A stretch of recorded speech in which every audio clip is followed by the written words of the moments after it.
Hello and welcome to Nitro Talk. I hope everyone had a great holiday coming back from a little vacation. I see that a couple people got some super cool new Nitro toys from Santa. That's awesome. I hope everyone's having fun, having a great time. Uh, I actually, I have been having a good time, but I've been having some problems with one of my PT21A0 engines. So it started out. Oh, you know what? While I'm thinking about it, uh, I'm pretty sure we've discussed before the hang test. So we all know the pinch test, um, et cetera, et cetera. And I'm sure most of us are familiar with the hang test as well. So it's kind of said that to kind of see if your engine is worn out or not, you can let it hang by the compression in the engine, right? So you hold a flywheel, and if the engine will support its own weight, okay, then it is said that it should still have enough compression to run and not be worn out. As you can see, this thing not only will hold its weight, but I'm trying now to get it to turn over. And yeah, this thing has really, really good compression. So what has been my problem with it? And also, let me pause to say that engine tuning issues a lot of times can be a bottom end, right? Not a top end issue, but a bottom end. When you're having problems getting good bottom end out of your engine, a lot of times that can be your clutch.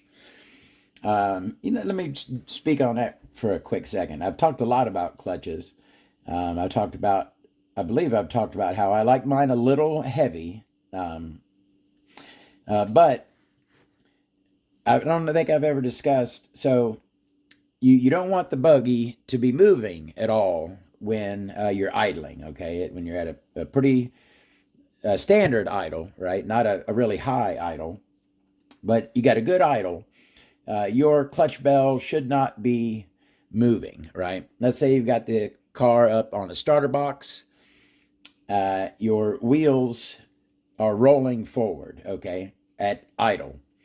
Now, that doesn't mean your clutch is engaging. That could be a bearing. That could just be in everything's not just perfectly smooth in there, so you're getting a little bit of friction that's causing the wheels to go forward.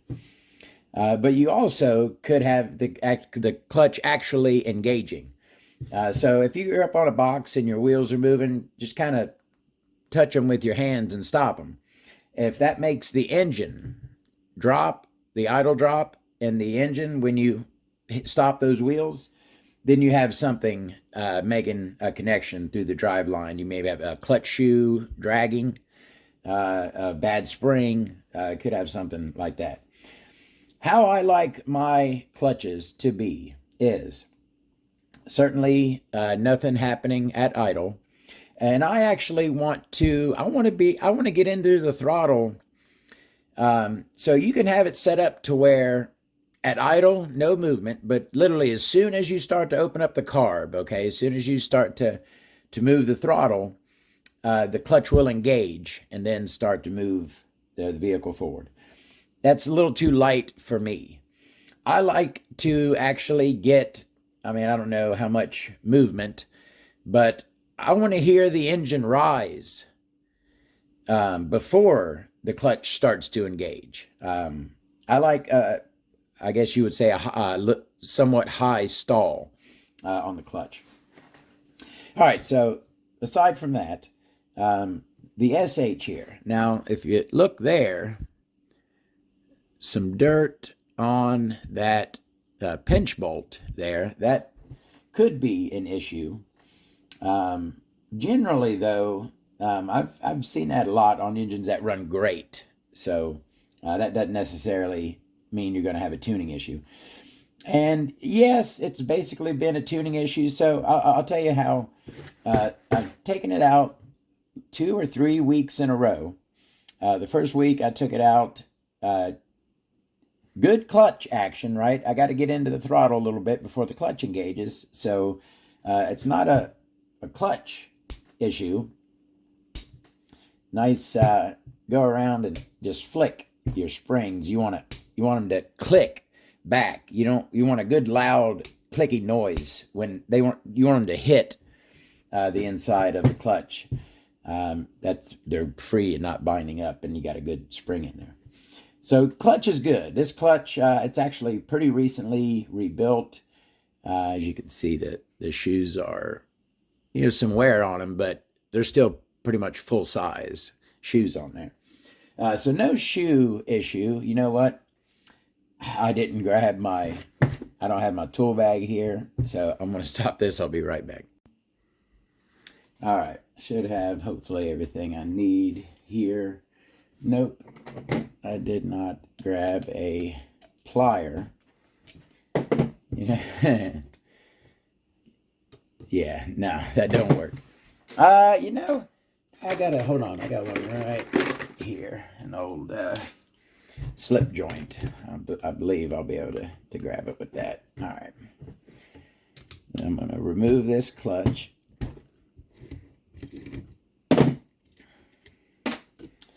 And I do not have my flywheel puller, so I have to do the old tippy tap method. Okay, all right. So before I get into that, let me tell you. So the problems I've been having. Couldn't get a good bottom end tune on it, but a great clutch.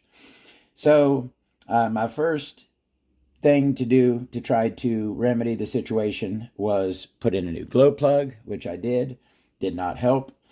The second thing I did, took it out the next week. I had brought, because I have two of these engines, I grabbed the carb off of the other one, thinking, maybe it was a carb issue. I'll try the other carb. Put the other carb on from my other PT21A0, and no improvement there either. So at that point, I'm like, I'm going to have to rebuild it. There's an issue somewhere. I'm going to need to troubleshoot and basically give it a rebuild, freshen up all the O-rings, and check the front bearing. That was what I was thinking was my next go-to to try to see what is going on with it. Check your front bearing. So when I took the clutch off, I got to look behind it, and that is what I saw. Now that is pretty nasty. You can see clearly that there has been some moisture there that has mixed with the nice track clay and made a little mud bath up in there. So I pretty much am going to be replacing this front bearing. Now, I was going to be saying I'm going to show you how I check a front bearing. Now, looking at this one, I can certainly tell that it is leaking. I want to make this point every time I do this. This is a very good thing to do. I want everyone to do this. When you are removing your carburetor, release your pinch bolt. Don't just loosen the bolt that goes through and then start twisting your carb. Don't.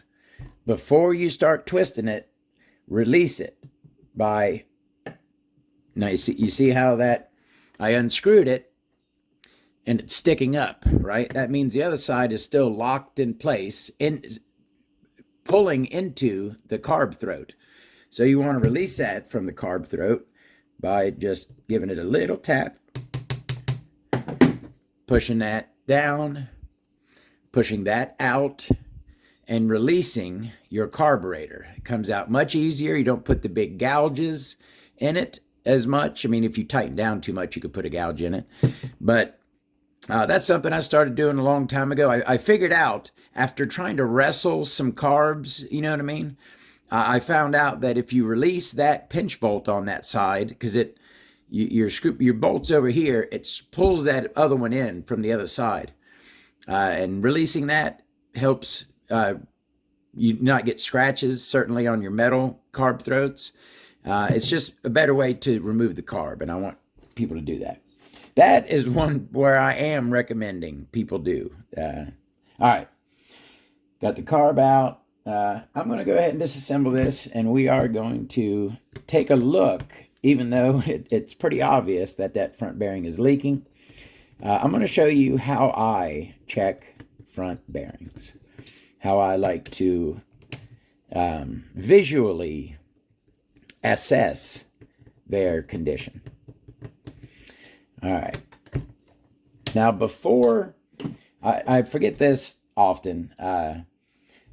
If you know that you're going to be completely disassembling your engine, unlock your, holy crap, I put that in there good.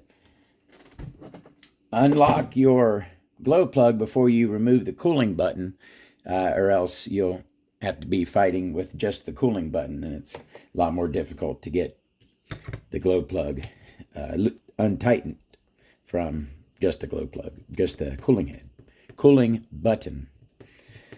All right.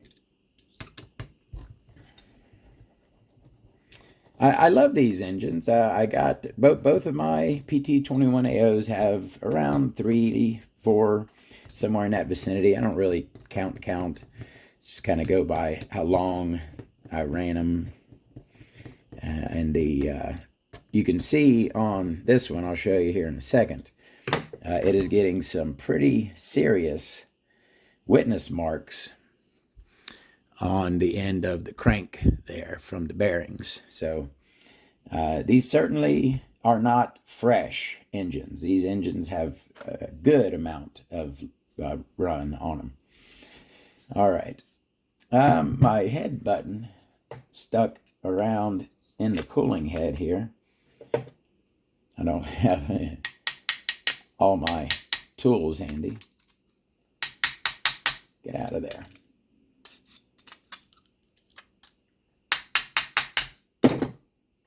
Now I wedged it. There we go, straighten it out. Come on. There we go. All right. Yeah, it's a pretty tight fit there. All right, see if this sleeve will pop right on out. I'll take this back plate off. And we're going to take a look at this thing. So, like I said, I've got 2 of these. I've actually got 3, 1 brand new and 2 that I have ran. But the 2 that I've ran is what I'm talking about here. I rebuilt one. So after I did like a PT21A0 disassemble and inspect video after, 3 gallon or so. But I didn't keep track of which one of my 2 run-in ones of these engines that it was. They were both cleaned up, but only one was rebuilt. So I'm not sure if this was the one that was rebuilt or not. It almost kind of looks like, there's like oil up in this area, almost like it was leaking around. There's a lot of gunk on that O-ring there too. Like maybe we'll look at it. All right, so raise the piston up, remove the back plate. I mean, it didn't feel like it was loose, but it certainly didn't feel tight either. This back plate O-ring, we're going to inspect that. And piston, rod, and crank.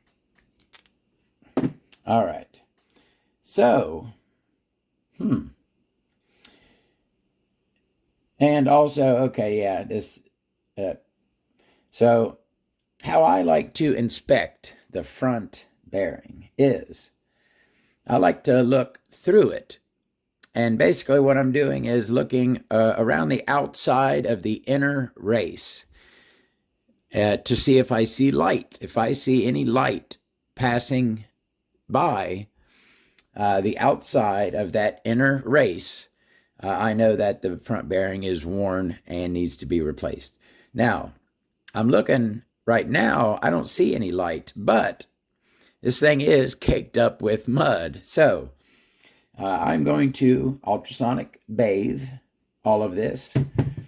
And once we got everything spotlessly clean, we will then take a look-see and see what is going on. And I am, since this is a troubleshoot rebuild from an engine that had, a running issue, I'm going to tear apart the carb all the way down. Everything will be cleaned. Every single O-ring will be inspected, lubricated, and replaced if needed. So I'm going to go ahead and tear this down. I guess I can start while we're talking. And then ultrasonic bath, all of this. We'll take a look at that front bearing, see how it is looking. That O-ring looks all right. And then either way, I'm going to go ahead and replace that front bearing, even if there's no light coming by it after I clean it up. I think it's pretty clear, all the moisture, mud in there, that it is at least leaking, whether it is has a visual. All right. I got to grab my other tool. All right, I'm going to clean it up. I'll be back in a bit. I'll see you. All righty. So I've got the crankcase here and all the parts cleaned up really good from the ultrasonic bath. I also wanted to check, see how the rear bearing was doing, if I'm going to be replacing the front bearing. I want to certainly check and make sure the rear one is good. And it is. I can't feel any play in it. It's really nice and smooth. So I don't have an issue with leaving the rear bearing in place for the time being. So to remove a front bearing, I guess I'm going to say use the best bearing tool on the market, which is what I do, what I feel like I do. I know that not everyone has the Hewdy bearing removing tool set. If you don't try to get a hold of one, it is I haven't done it in a long time. That I need a. What do I need? A shim? Have I forgotten how to do this? I may have. I need that to be able to. What am I doing wrong? Oh yeah, I just need to bring that down. There we go. Missing that piece. And then yeah. Let's see if that works. There we go. Nice and easy once you have it assembled properly. And there's your front bearing. All right, so let's take a look-see at this thing. Doesn't feel bad. Now, like I was saying, and I don't have my flashlight with me, but it's gonna kind of be hard to see, but you can see where the seal is pulled away from the inner race. If you look at the outer race, the seal is butted up against it really nicely, but on the inside there's like a little. It's not a gap, but it's like you can see the where the bearing goes down to where it used to tuck up in there, but it's kind of pulled back now. That's a leaky front bearing. So I don't know whose number that is, and I don't have my bearings with me. I don't have anything prepared today. So let me go grab my bearings and we'll figure out now. Do I want to put a really, really high-end front bearing in here? No. Do I want to put a really cheap one in either? No. I guess I probably should have a happy medium that I can put in there, but I haven't done a bearing. I don't think I've done a bearing in quite a while. So let me go grab my bearing tub and we'll pick a front to put into the SH here, and we'll talk about it. All right, bearing tub and engine bearings. So those are like chassis bearings and other bearings, but all of my engine stuff should be in here. All right, let's see what we got for fronts. Now I think these are these super cheap ones, or are these mid-level? I've obviously used quite a few of these. I obviously bought, a whole tube there, and I've used, 7 or so out of this. Which ones are these? Oh, these are EZO Japan. These are great bearings. Oh yeah, I didn't even know. Yeah, that's why obviously I've used a lot of those. Yeah, the EZO Japan. Come on now. Here. There we go. The EZO Japan is a great front bearing. So, now, the whole thing about should you have both seals on your front bearing? Okay, so that is a stock bearing that I just pulled out of the SH. As you can see, it does not have a rear seal, right? That is what is that part that it basically keeps the balls of the bearings separate? Cage, that is the cage inside there. So there's no seal on the rear of that, just on the front. This EZO Japan here is dual sealed, okay? So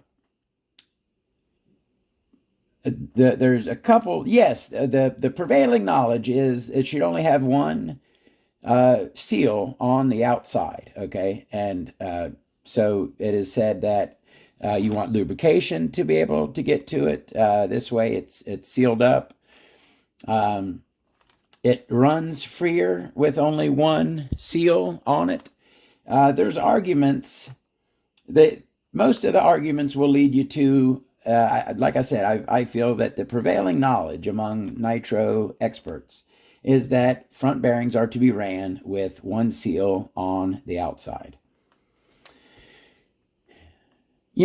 I'm going to be running this engine. It's got great pinch, right? Still stops way down in the sleeve.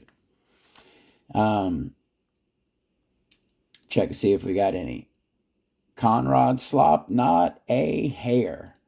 So even though this thing it's got some use on it, right? It's got some gallons on it.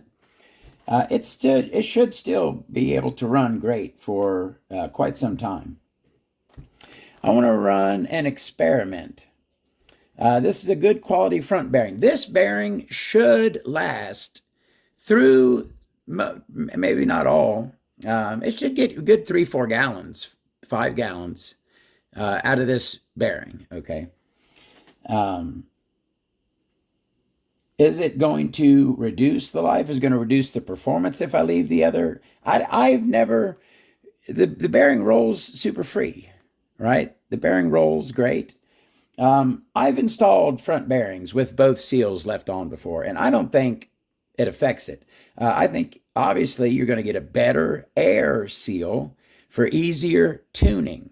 Now I'm going to go back and say that no, I'm not recommending you do this. I'm not saying that the prevailing knowledge is wrong. Run both seals on your front bearing. No, I'm just saying that I like doing that sometimes. I don't like taking a perfectly good bearing and tearing a seal out of it, for one. Um, and I don't think it hurts it to run both seals in an engine. I think it still rolls smoothly. It has lubrication built into it.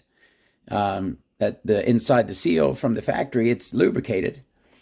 So we're going to throw this in just like it is, and I'm going to run this thing for a few gallons and see how it runs for a while. We'll do a little experiment. All right, so I'm going to go ahead and reinstall my front bearing, which is kind of the opposite of the uninstall.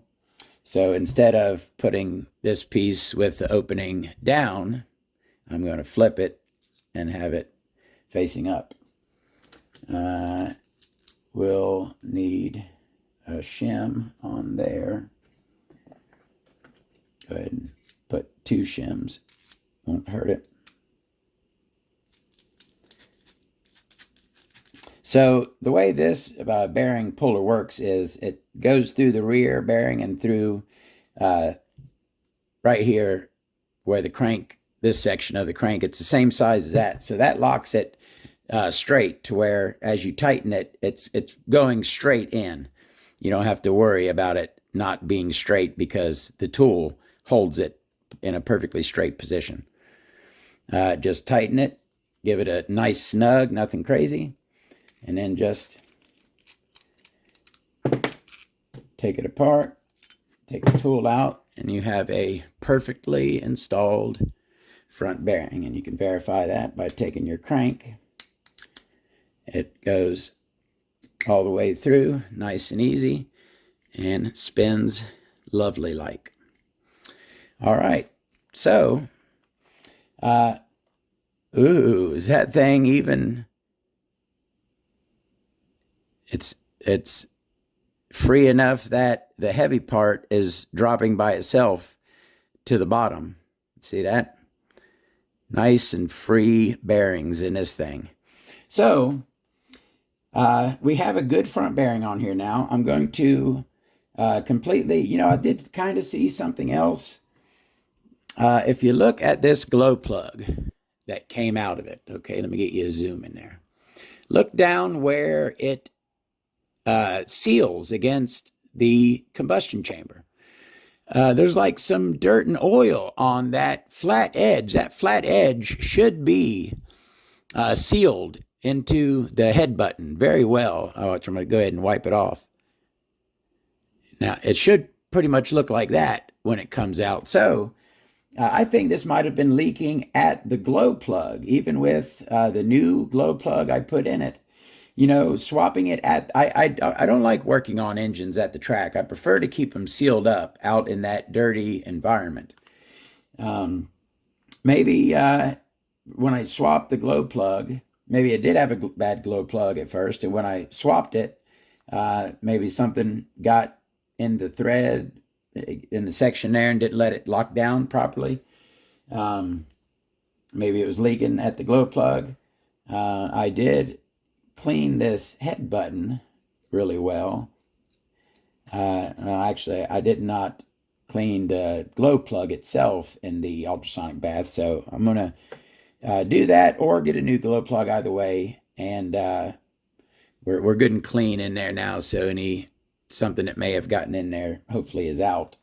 But like I said, I'm going to re-inspect and replace any. I think I'm going to be replacing this back plate O-ring. If you look, it still, it catches on it good. But I think I think I'm gonna go ahead and replace it. At least take it off and moly coat it all the way around really good, and maybe I'll put it back on and see how it feels then. But I am going to replace the O-rings on the pinch bolts here. It's going to get a complete fresh O-ringing. All right. We're going to have a fresh front bearing, fresh O-rings, completely rebuilt carb, completely rebuilt engine. This thing should fire up and purr like a kitten. But only one way to find that out. We'll see. I'll get her all freshened and put back together, and we'll run her here pretty soon. I'll see y'all later. Have a great day.